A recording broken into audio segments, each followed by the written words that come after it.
ഇതാണ് എന്റെ വൈഫ് മാലതി. അമ്മ ഓക്കെ. ഇതാരാന്ന് മനസ്സിലായോ നിനക്ക്? കൊച്ചുകുറുപ്പ്. എന്നാൽ ഇത്ര കറക്റ്റ് ആയിട്ട് എന്നെ എങ്ങനെ മനസ്സിലായി?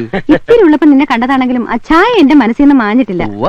അവൾക്ക് എന്തെങ്കിലും ഒന്ന് ഒരിക്കൽ കണ്ടാ മതി.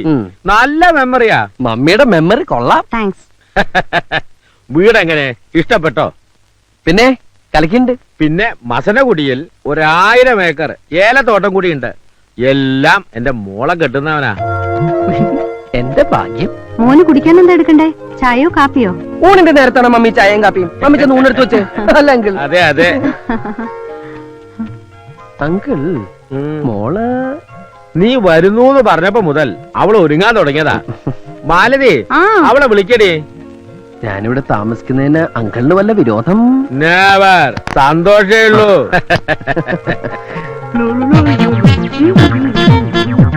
അങ്കിളിന് മൂത്തത് മോനാ? അതെന്റെ ഒരേ ഒരു മോള് ശാലിനി. എന്നാ ഞാൻ ഇറങ്ങട്ടെ. കുറച്ചു ദിവസം ഇവിടെ ഉണ്ടാവും ഡാഡി പറഞ്ഞല്ലോ. അത് ഞാൻ പെട്ടെന്ന് ഞാനൊരു കാര്യം ഓർത്തത്. ഇപ്പൊ പോയിട്ടൊരു അത്യാവശ്യം ഉണ്ടായിരുന്നു. എന്തത്യാവശ്യം? ഒരു അഡ്മിഷന്റെ കാര്യമോ? ഞാനത് മറന്നു. അഡ്മിഷനോ? അത് പിന്നെ കമ്പ്യൂട്ടർ പഠിക്കാനായിട്ടാ ഞാൻ വീട്ടിൽ നിന്ന് ഇങ്ങോട്ട് ഒളിച്ചോടിയത്. കമ്പ്യൂട്ടർ എന്ന് കേട്ട അച്ഛന് അലർജിയാ. അച്ഛനറിയാതെ പഠിക്കാനായിട്ടാ ഞാൻ. എന്നാ ഞാൻ അങ്ങോട്ട് ഊണ് കഴിച്ചിട്ട് പോവാം. അയ്യോ, ഊണ് കഴിക്കാൻ നിന്ന് അഡ്മിഷൻ പോവും. എന്നാ മോൻ വേഗം അങ്ങോട്ട് ചെല്ല. Thank you uncle. പിന്നെ അഡ്മിഷൻ ശരിയാക്കി പെട്ടിയും എടുത്ത് നേരെ ഇങ്ങ് പോരണം. അയ്യോ, അതല്ല അങ്കിൾ. കല്യാണത്തിന് മുമ്പ് പെണ്ണിന്റെ വീട്ടിൽ താമസിക്കാന്ന് പറഞ്ഞാൽ, അതും ഇത്രയും സുന്ദരിയായ മകൾ ഇവിടെ ഉള്ളപ്പോ നാട്ടുകാര് പലതും പറയും. ഓ, ഞാൻ അത്രയും കടന്നങ്ങ് ചിന്തിച്ചില്ല. എന്നാ മോൻ ചെല്ല. എങ്ങനെയുണ്ട്? Super daddy. ആ ഹനുമാനെ പോലെ തന്നെ ഉണ്ട് മോള്.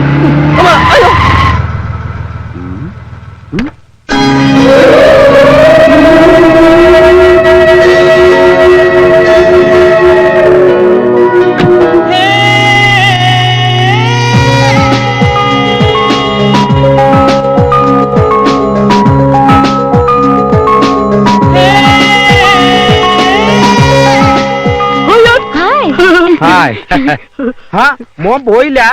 നേരം വഴിക്ക് അഡ്മിഷൻ? അല്ലെങ്കിൽ ഞാൻ എന്തോ മറന്നുപോയ പോലെ. എന്ത്? അതെന്താണെന്ന് മറന്നു. ഓർക്കുമ്പോ വിളിച്ചു പറഞ്ഞാ മതി, ഞാൻ എടുത്തു വെച്ചേക്കാം. ഇതാരാ?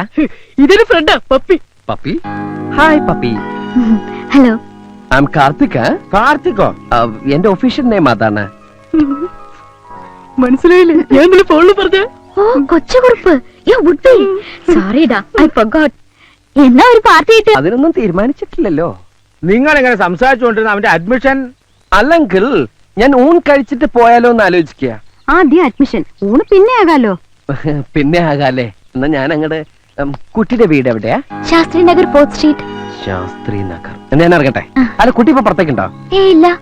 അതെ, ഒരു ലിഫ്റ്റ് കിട്ടിയാ ഒന്നിച്ച് പോകാന്ന് കരുതിയാ. മോനെ, യെസ്. വേണമെങ്കിൽ എന്റെ മോള് ഡ്രോപ്പ് ചെയ്യും. വേണ്ട, ഞാൻ ഓട്ടോറിക്ഷ പൊക്കോളാം. കൊണ്ടാർക്കാലിനാളുടെ ഒടുക്കത്തെ. നിനക്ക് ഇഷ്ടപ്പെട്ടോ? Look, I am not Kurppu, I am Karthik. എന്റെ ഫ്രണ്ടിന്റെ സൈഡ് ഓക്കെ ആട്ടോ. എന്ന് വെച്ചാൽ അവൾക്ക് ഇഷ്ടമാണെന്ന് ധൈര്യമായിട്ട് പ്രൊസീഡ് ചെയ്തോ. ആക്ച്വലി ഓരോന്ന് ചോദിച്ചും പറഞ്ഞു ഇവര് വെറുതെ സമയം കളയും. മോൻ ചെല്ല്. Admission, admission. നിങ്ങൾക്കറിയാലോ, 10-30 പെൺപിള്ളേര് ഒരേ സമയം എന്നെ പ്രേമിച്ചുകൊണ്ട് നടന്നിട്ടുണ്ട്. പക്ഷെ അതിലൊന്നും എന്റെ ഭാവി വധുവിനെ കണ്ടെത്താൻ എനിക്ക് കഴിഞ്ഞിട്ടില്ല. ഒടുവിൽ ഞാനിന്ന് അവളെ കണ്ടെത്തി. പ്രതീക്ഷിക്കാത്ത നേരത്ത് ഒരു നിമിത്തം പോലെ ഞാൻ അവളെ കണ്ടു. കവിതകളിലും നോവലുകളിലും നായികാവർണ്ണനകൾ വായിച്ചു കേട്ട് വളർന്നവരാ നമ്മളൊക്കെ. അതെല്ലാം നേരാന്ന് അവളെ കണ്ടപ്പോ എനിക്ക് തോന്നി. ഒന്നും മനസ്സിലായില്ല. പ്രേമത്തിന്റെ ഭാഷ ഒരല്പം കട്ടിയായിരിക്കും. കടുപ്പം കുറച്ച് പറ, എന്നാലല്ലേ ഞങ്ങൾക്കും കൂടി ഒന്ന് ഇഴുകി ചേരാൻ പറ്റത്തുള്ളൂ. എന്നാ കേട്ടോ, കജോളിന്റെ കണ്ണുകൾ, സോനാലി ബാന്ദ്രയുടെ ചുണ്ടുകൾ, മാധുരി ദീക്ഷിത്തിന്റെ ചിരി, ദേവയാനിയുടെ ശാലീനത. മനസ്സിലായി. ഈ പാർട്സുകൾ മേടിച്ച് അസംബിൾ ചെയ്തെടുത്ത ഒരു അവിയൽ രൂപ ഇല്ലയോ? മതി. ഇനി നീ ഒന്നും പറയണ്ട. ചതിയനാ നീ, ചതിയൻ. കൊച്ചുറുപ്പേ, നീ പറഞ്ഞു വരുന്ന ആരെ കുറിച്ചാണെന്ന് എനിക്കറിയാം. എന്റെ ചാൻസാ നീ തട്ടിയെടുത്തത്. ശാലിനിയെ എന്റെ അച്ഛൻ എനിക്ക് ആലോചിച്ച. നിന്റെ ചാൻസ് അവിടെ തന്നെ ഉണ്ട്. നീ തന്നെ കെട്ടിക്കോ. എനിക്ക് വേണ്ട അതിനെ. ഒരു ശാലിനി. പിന്നെ നീ വർണ്ണിച്ചത് ആരെ കുറിച്ചാടാ? പപ്പി. പപ്പിയോ? അതാര്? ശാലിനിയുടെ കൂട്ടുകാരി.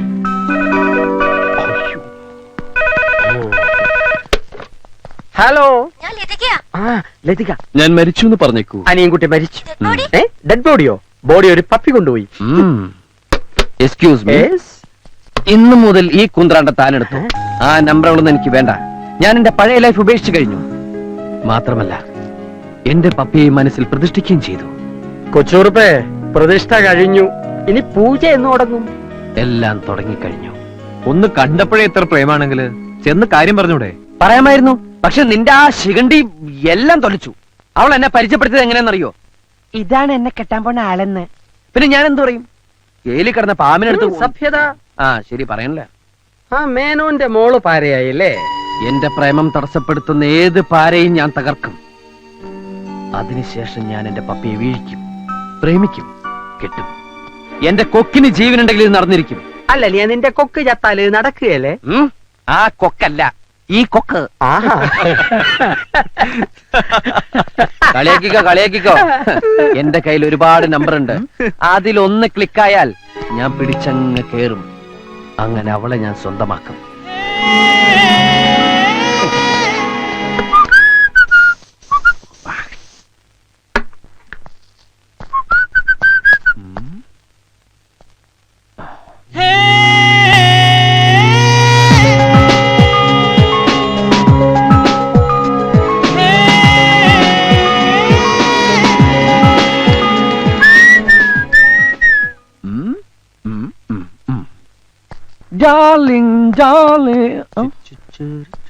നീ എങ്ങോട്ടാ? എനിക്കിന്ന് ഈ സിറ്റി മുഴുവൻ ചുറ്റിക്കറങ്ങണം. സോറി മൈ ഡിയർ, എന്റെ ഇന്നത്തെ ചാർട്ടിൽ നീ ഇല്ല. നീ കട്ട്, ഗെറ്റ് ഔട്ട്. എന്റെ മനസ്സ് കീഴടക്കിയ സ്വപ്ന സുന്ദരിയെ സ്വന്തമാക്കാനുള്ള എന്റെ ഭഗീരഥ പ്രയത്നം ഇന്ന് തുടങ്ങിക്കഴിഞ്ഞു. ഫസ്റ്റ് പ്രിഫറൻസ് ടു മൈ പാപ്പി. എന്നിട്ട് ഞാൻ നിന്നെ എവിടെ വേണമെങ്കിലും കൊണ്ടുപോവാം, എത്ര വേണമെങ്കിലും ചെലവ് ചെയ്യാം. തൽക്കാലം നീ ഒറ്റയ്ക്ക് പോ. ഒറ്റയ്ക്ക് പോയാൽ ഭാഷ പഠിക്കാം, വഴി പഠിക്കാം. Okay, bye bye.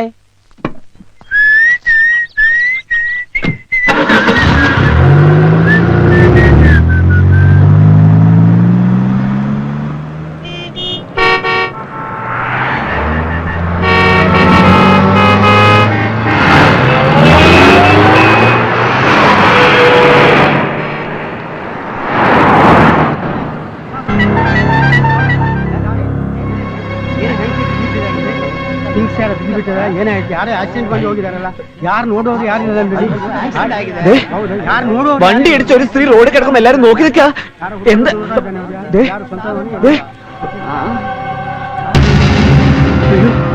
പ്ലീസ്, ആരെങ്കിലും ഒന്ന് ഹെൽപ്പ് ചെയ്യൂ. നമുക്ക് ഇവരെ ആശുപത്രിയിൽ എത്തിക്കാം. ഹെൽപ്പ് മീ, ഒന്ന് സഹായിക്കൂ. ഓട്ടോ.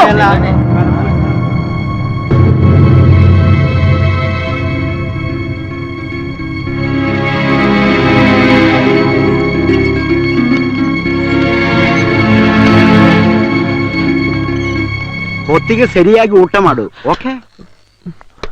ആക്സിഡന്റ് ആയതല്ലോ, അവർക്ക് നീ ആരോ? എനിക്ക് ബുദ്ധിമുട്ടുണ്ടാ? മലയാളത്തിൽ പറഞ്ഞാ മതി. ആ സ്ത്രീ നിങ്ങളുടെ ആരാന്നാ പറഞ്ഞേ? എനിക്കൊരു പരിചയമില്ല. ഏതോ വണ്ടി ഇടിച്ച് റോഡിൽ കിടക്കണ കണ്ടപ്പോ എത്തിച്ചു എന്ന് മാത്രം. ഇപ്പൊ എങ്ങനെയുണ്ട് ഡോക്ടർ? റിസൾട്ട് എല്ലാം വരട്ടെ, പറയാം. കുഴപ്പമൊന്നും ഉണ്ടാവില്ലല്ലോ. എനിക്ക് കുറച്ച് ധൃതിയുണ്ട്. ഞാൻ പോയിക്കോട്ടെ ഡോക്ടർ? പോകാനോ? അവർക്ക് ബോധം തെളിഞ്ഞിട്ടില്ല. പിന്നെ ഇതൊരു ആക്സിഡന്റ് കേസാ. പോലീസ് എൻക്വയറിക്ക് വരുമ്പോ സാക്ഷി പറയാൻ നിങ്ങളോട് ഉണ്ടാകണം. സാക്ഷി പറയാനോ? ഒരാളെ തക്ക സമയത്ത് ഹോസ്പിറ്റലിൽ എത്തിച്ചതിന്റെ പേരില് ഞാൻ ഈ പോലീസ് സ്റ്റേഷൻ കോടതിയിലൊക്കെ കയറി ഇറങ്ങണം അല്ലേ? നിങ്ങൾ എന്നോട് തന്നെ ചൂടാവുന്നേ. ഇത് ഞാനുണ്ടാക്കിയ നിയമമൊന്നുമല്ല. ഉത്തരവാദിത്തപ്പെട്ട ആരെങ്കിലും വരാതെ നിങ്ങൾ പോയാ ആ സ്ത്രീയെ എന്ത് ഉറപ്പുമേ ട്രീറ്റ് ചെയ്യും? ആര് ബില്ല് പേ ചെയ്യും? വെറുതെ അല്ല ഡോക്ടർ ആക്സിഡന്റ് കണ്ട് ആരും തിരിഞ്ഞു നോക്കാത്തത്. ഈശ്വര, ബോധം തെളിയാതെ അവരുടെ സ്വന്തക്കാരെ ഞാൻ എങ്ങനെയാ കണ്ടുപിടിക്കാം?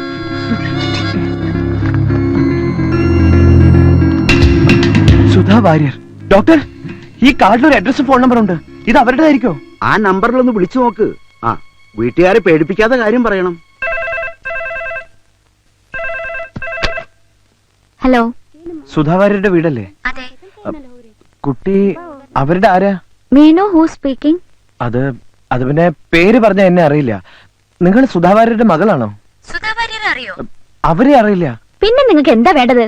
വേറെ ആരും വീട്ടിലില്ലേ? ഐ മീൻ ആണുങ്ങൾ. മറ്റാരും ഇല്ലെങ്കിൽ നിങ്ങളോട് കാര്യം പറയാം. രോഗം മനസ്സിലായി. സ്റ്റുപ്പിഡ്.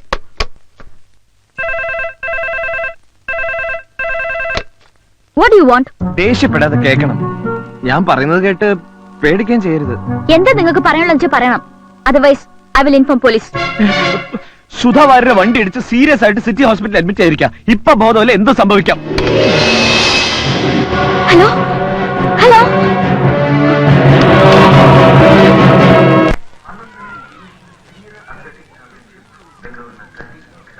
ഇതാണ് അവളുടെ ഏരിയ. ഇനി ഫ്ലാറ്റ് നമ്പർ കണ്ടുപിടിക്കണം. വാച്ച്മാൻ ನಮಸ್ಕಾರ. ഈ പപ്പി ഏത് ഫ്ലാറ്റില? ಓ ಪಪ್ಪಿ ആ പപ്പി പപ്പി. ತಗೊಂಡ್ ಬರ್ತೀನಿ. ടെൻഷനായി. എങ്ങനെയാ തുടങ്ങാ? ചാടിക്കറി ഐ ലവ് യു എന്ന് പറഞ്ഞാലോ? അയ്യോ വേണ്ട വേണ്ട, അത് ഷോക്കാവും. അപ്പൊ പിന്നെ ಪಪ್ಪಿ ಪಪ್ಪಿ ಪಪ್ಪಿ ಇದಿಗೋ ಪಪ್ಪಿ ತಗೊಳ್ತೀರಾ? ಬೇಕಾ ನಿಮ್ಗೆ?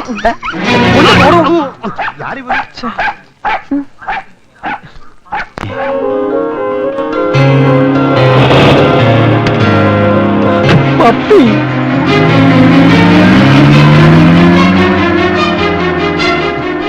എന്തൊരു പോക്കായത്. ഇനി ഇവളുടെ ആരെങ്കിലും ചത്താ? ഡോക്ടർ, ഞാൻ വിവരം പറഞ്ഞിട്ടുണ്ട്. ഗുഡ്. എന്നാ ഞാനങ്ങോട്ട്. അവരുടെ ആൾക്കാർ വരട്ടെ. സാർ എന്റെ ചേച്ചിയുടെ 2 കുട്ടികളെ സ്കൂളിൽ കൊണ്ടുവിടാൻ പോകുന്നതാ ഞാൻ. ആ പിഞ്ചു കുഞ്ഞുങ്ങൾ റോഡ് പക്കത്ത് എന്നെ കാത്തു നിൽക്കുക. ഇപ്പൊ ഞാനങ്ങ് ചെന്നില്ലെങ്കിൽ വല്ല പിച്ചക്കാരും. താൻ എന്ത് മണ്ടത്തര കാണിച്ചേ? ഒരു ജീവൻ രക്ഷപ്പെടുത്താനുള്ള വ്യഗ്രതയിൽ ഞാനെല്ലാം മറന്നു. ആ ശരി ശരി, പോയിക്കോ. Thank you doctor. ആ പിന്നെ തന്റെ അഡ്രസ്സും ഫോൺ നമ്പറും ഇവിടെ കൊടുത്തിട്ട് പോകണം. എന്താവശ്യം ഉണ്ടെങ്കിലും വിളിക്കും, വരണം. ഡോക്ടർ, ആ. ഇതൊന്ന് കൊടുത്തേക്കണേ. എന്റെ അമ്മ.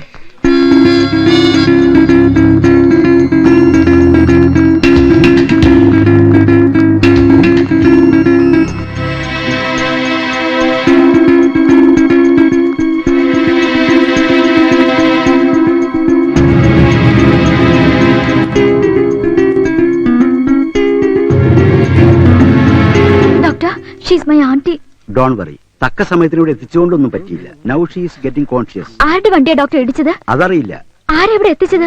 നിങ്ങൾക്ക് ഇൻഫർമേഷൻ തന്നയാൾ അഡ്രസ് തന്നിട്ട് പോയി. ആള് പോയോ? എന്നാ അവൻ തന്നെ ആയിരിക്കും ഇടിച്ചത്. അവന്റെ സംസാരത്തിൽ നിന്ന് എനിക്ക് അങ്ങനെ തോന്നി. എനിക്ക് തോന്നണില്ല. He's A Malayali, you know. മലയാളിക്ക് എന്താ വണ്ടി ഇടിച്ചൂടെ? തർക്കിക്കാൻ ഞാനില്ല.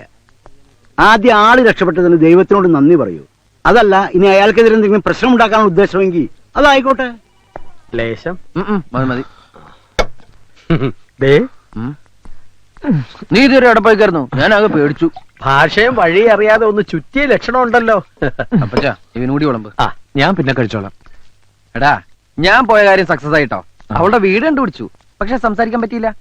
അവള് വെട്ടിക്കൊണ്ട പന്നിയുടെ സ്പീഡിൽ വണ്ടി കയറി പോണ കണ്ടു. അല്ല, നിനക്കെന്താ പറ്റി? പറയുടെ എന്തുണ്ടായേ? ഇന്ന് രാവിലെ ഇവിടുന്ന് കുറച്ചങ്ങോട്ട് നടന്നപ്പോ ഒരാൾക്കൂട്ടം, ഒരു സ്ത്രീ വണ്ടി ഇടിച്ച് കിടക്കുന്നു. ആണോ? എവിടെയായിട്ട്? എന്ത് ജംഗ്ഷന്? ആ, മെജസ്റ്റിക് ജംഗ്ഷൻ. കുറച്ച് പ്രായമുള്ള സ്ത്രീയാ.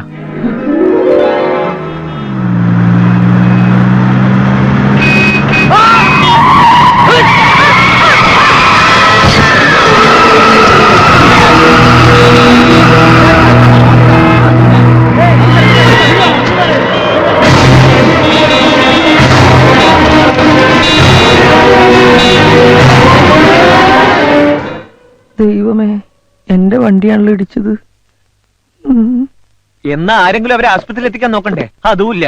ഞാൻ അങ്ങ് ചൂടായി. അന്നേരം എല്ലാവരും പോയി. ഒടുവിൽ ഞാൻ അവരെ ആസ്പത്രിയിൽ എത്തിച്ചത്. ആ വണ്ടി ഓടിച്ച് അവനെ അങ്ങനെ എന്റെ കൈ കിട്ടി അവന്റെ ചെപ്പ അടിച്ച് പൊട്ടിക്കും ഞാൻ. അങ്ങനെ നിർത്താതെ പോയെങ്കിൽ അവന്റെ ഒടുക്കത്തെ പോക്കാത്. കർത്താവ് അവന്റെ തല ഇടുത്തി വീഴണേ. അപ്പച്ച അങ്ങനെ പ്രാകരുത്. അവന്റെ സാഹചര്യം കൂടി നമ്മൾ മനസ്സിലാക്കണമല്ലോ. എന്തിന്? ഒരു പക്ഷെ അവൻ ആ വണ്ടി അവിടെ നിർത്തിയാല് നാട്ടുകാരെടുത്തിട്ട് പോശില്ലെന്ന് എന്താണ് ഉറപ്പ്? ചെയ്ത കുറ്റത്തിന് ശിക്ഷ കിട്ടിയേ പറ്റൂ. അവനെ പേപ്പട്ടി അടിക്കും. അപ്പച്ച നമ്മള് രണ്ടു വശവും ചിന്തിക്കണം. പറ്റില്ല. നിർത്ത്. നീ എന്തിനാ എത്ര ഇമോഷണൽ ആവുന്നേ? നിന്റെ പറച്ചിൽ കേട്ടാ തോന്നുന്നു നീ അച്ഛൻ ഇടിച്ചതെന്ന്. ഏയ്, ഞാനല്ല. പിന്നെന്തിനാണ് തർക്കിക്കുന്നത്? പോടാ. എന്നിട്ട് ആ സ്ത്രീയുടെ അവസ്ഥ എന്താ? നീ അത് പറ. അവർക്ക് ബോധമല്ല. മരിക്കോ? രക്ഷപ്പെടുന്നാ പറഞ്ഞത്. ഓ, സമാധാനായി. പക്ഷെ പുലിവാല് പിടിച്ചത് ഞാനാ. ഓ, അവിടുന്ന് ഊരിപ്പോരാൻ പെട്ട പാട്. ഒടുവിൽ പേരും അഡ്രസ്സും എഴുതി കൊടുത്താ പോന്നത്. പേരും അഡ്രസ്സും കൊടുത്താ ബുദ്ധിയിലണ്ട ഓരോന്ന് ചെയ്യും. മണ്ടൻ.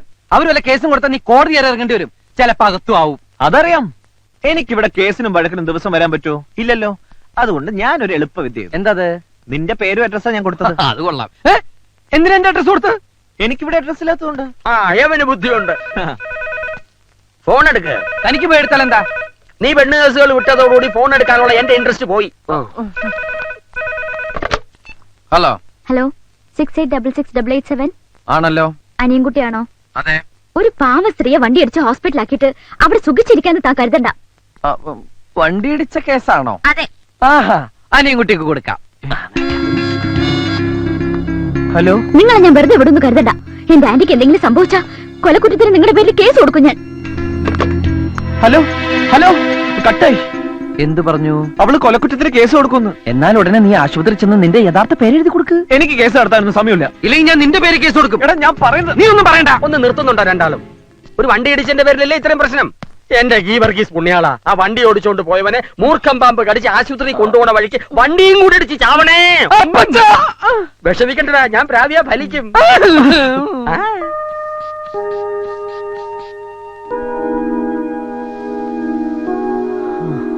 BP normal, she's all right. ഇനി പേടിക്കാനൊന്നുമില്ല. മോളെ, ആരാ ആന്റി വണ്ടി ഇടിച്ചത്? ആളെ കണ്ടാ തിരിച്ചറിയോ? മോഹം അത്ര അങ്ങ് പിടികിട്ടുന്നില്ല. വണ്ടി ഇടിച്ച ആള് തന്നെയായിരിക്കും ആന്റി ഇവിടെ എത്തിച്ചതും എന്നെ വിളിച്ച് അറിയിച്ചതും. ഞാൻ ആളെ വിളിച്ച് ശരിക്കും ഫയർ ചെയ്തിട്ടുണ്ട്. എന്ത് അബദ്ധമാ മോള് കാണിച്ചത്? ആ കുട്ടി കാരണമാ ഞാൻ ഇപ്പൊ ജീവനോടെ ഇരിക്കുന്നത്. ആരും തിരിഞ്ഞു നോക്കാതെ പോയപ്പോ എന്നെ ഹോസ്പിറ്റലിൽ എത്തിക്കാൻ ആ കുട്ടി കാണിച്ച ധൈര്യവും സ്നേഹവും സ്വന്തക്കാര് പോലും കാണിക്കില്ല. നന്ദി പറയേണ്ടടുത്ത് ചീത്ത വിളിക്കുക. Sorry aunty. സോറി എന്നോടല്ല, ആ കുട്ടിയോടാണ് പറയേണ്ടത്.